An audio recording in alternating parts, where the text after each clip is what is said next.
everybody. Happy Wednesday. It's hump day, I guess. I am jumping on live tonight from, this is our guest room.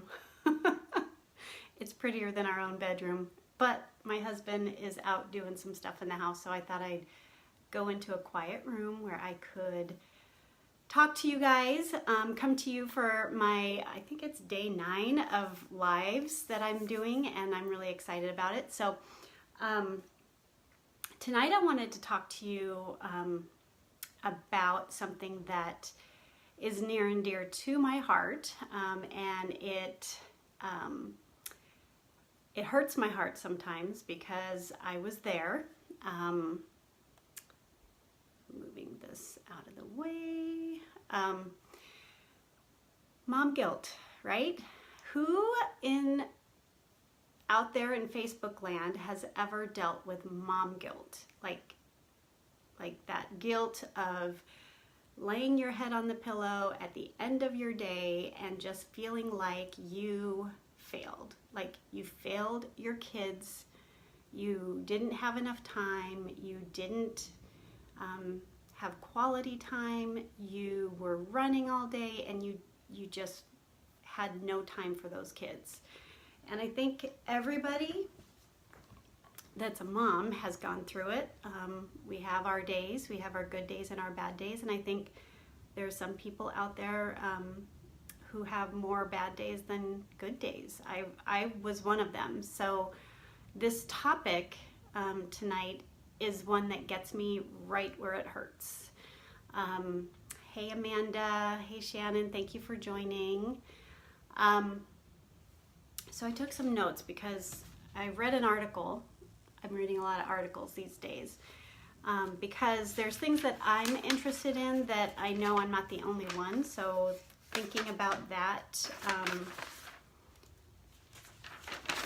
lost my place. Thinking about that as I make these lives, I want to bring to you things that are topics that are not just willy-nilly. There's some that are kind of silly, like last night, PS4. I don't know if anybody caught that one, but I am not a PS4 user. I don't game, and that video was hard for me to do because I knew nothing about it. But I think that was the point of the video. So mom guilt is something that a lot of us deal with on fairly regular basis. So 4 years ago, some of you might know my story. I had a beautiful baby girl 4 years ago. Her name is Alexis Grace. And at that time, she was born with a birth defect called an omphalocele. That's where her stomach contents were outside of her tummy in a sac, and she needed surgery the night of her birth. So as you can imagine, there was a lot of prep beforehand, and then the 2 weeks that she was with us, we fought hard for her. During that time, you guys, I have another daughter. I have Sela. She was 8 at the time. She's 12 now, and I'm gonna get emotional talking about this, but I put all my effort and time into my little one that was in the hospital in the NICU, and I felt awful for not being that mom that my other daughter needed at that time. So, and it carried forward for probably a year, where I was trying to cope dealing with the loss of my daughter, and I was distracting myself from the grief and also distracting myself from my responsibilities at home. So during that time, I felt a lot of mom guilt, and I didn't know how to get myself out of it, and I was thinking I was doing things to get out of it, and I really wasn't.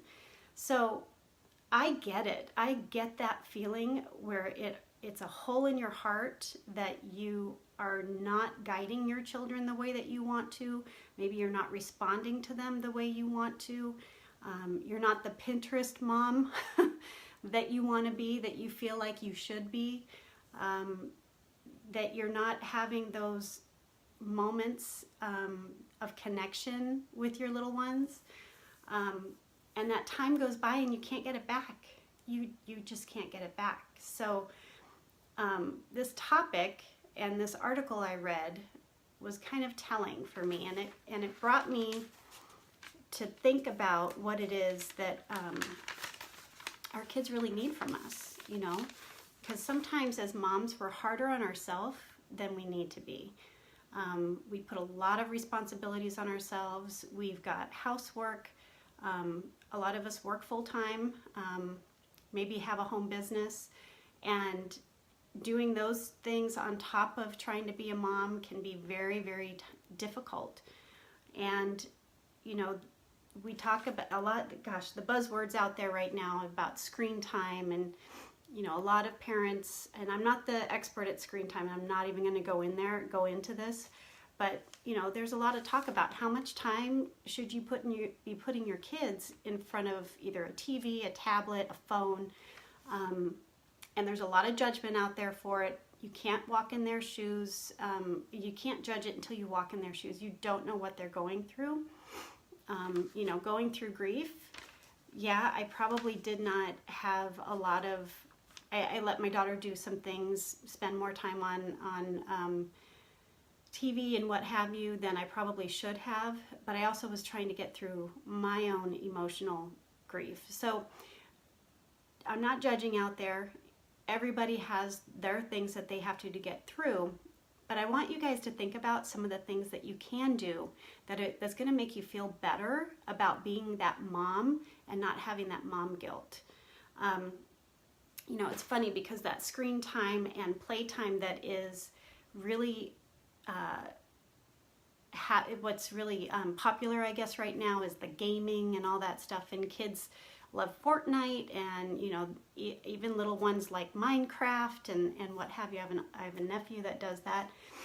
It's very inactive and it's structured play, if you think about it. You know, they don't have that activity to get their body moving. So this article talked about some of the things that kids really want from their parents, and one of the things that was a theme was that they wanted to play, and not necessarily sitting in front of a television playing games. They felt like they needed to go out and play more. So sometimes that's hard for us parents because we might have things happening where we can't be outside with them and watching them, and you might not know your neighbors, so your neighbors can't watch them, that kind of thing. If this resonates with you, let me know. Like, drop a heart or something like that here, because I think it's poignant to know that kids need silly time and activity time outside, and just doing that active play. And a lot of us parents, we struggle with the energy to put towards that. Like, how many of you have gotten up really early, taken your kids to school, gone to work, worked your 8 to 10 hour day, come home, cook dinner, and you're supposed to have time to play with your kids? Like, you're supposed to have energy, right? And most people are struggling with that energy, and they don't have enough stored energy to put towards their kids. So they're just trying to get through their day so that they can sit down and relax. And what the kids need outside of that connection is they're looking for connection. Outside of that play is they're looking for connection. Sorry, I misspoke there.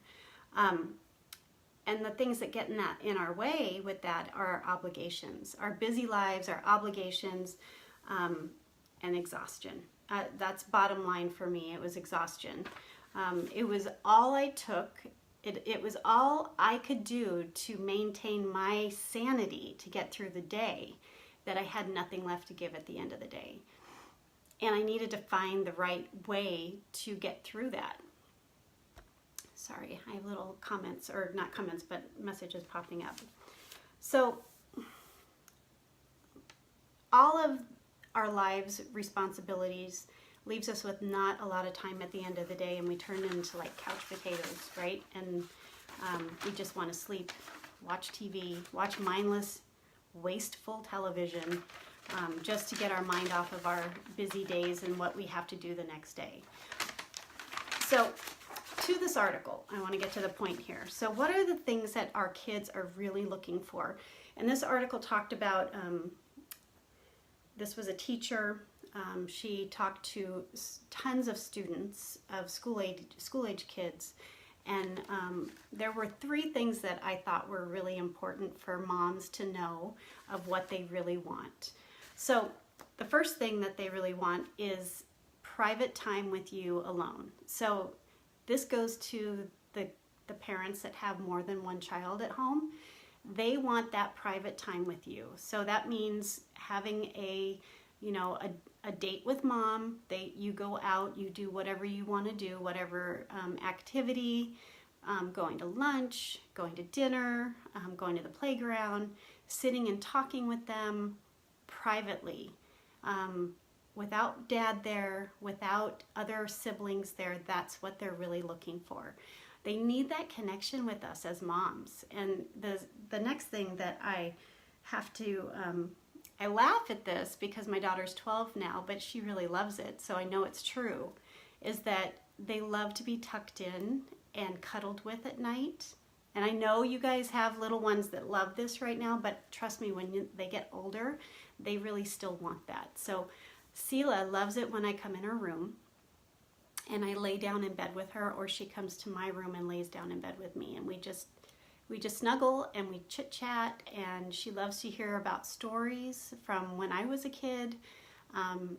For little ones, they love to hear stories that you can read to them or sing songs to them. And sometimes, and I know we've all been guilty of it, we just want to get them to bed so we can get on to what else we need to get done. But spend that quality time, sit down with them and really snuggle with them and let them know you're there 100%. Be present in that moment. They will feel it and you'll see it in their eyes. And then the last thing that they talked about, this was fun, is sitting down at dinner and talking about what the family is going to do together as a family on the weekend. So they like to know plans. They like to know that you're going to be together. You're going to do things together, and it's not all about, well, I'm going to do laundry, and then I need to go grocery shopping, and then I need to prep for the week for cooking. No, they want to know what it is that you guys are going to do together that's going to be fun for them. It could be as little as going to the park. It could be, going to play in the snow if you're out in the East Coast where you guys have snow. We don't have snow here in Phoenix. But those are the little things that they really want to hear. So those are my tips. Those are the 3 things that I got out of the article. There were several other tips in there that I can share with you. But basically, I want you to think about if you're feeling like that hot mess mom, if you're feeling like you just can't get things done and you're not spending the time with your kids, you're missing the mark in feeling that connection with your kids and you're just going through the motions, no mom should be having so much mom guilt that it's eating them up inside. And if you're feeling like you need that change, I want you to reach out to me. I want you to send me a message because I can share with you some of the things that I changed in my routine with my daughter that's 12 years old so that I could reconnect with her after I went through the difficult time that I did with the loss of my other daughter. There's I won't say it's secrets, but it's specific things that I did with Sela that really helped me reconnect with her. And I can see it in her eyes now that I'm really focused in with her. And I have the energy and I focus in on making that time with her, and she just eats it up. So I hope this is helpful. Reach out to me if you're feeling that mom guilt and you want some really good ways to get through it. I'm here for you. I will take the time to chat with you, to give you all the little details that I have, and I hope this was helpful. So if this is something that you think could be helpful for someone else, feel free to share this video with someone else too. Okay, talk to you guys later.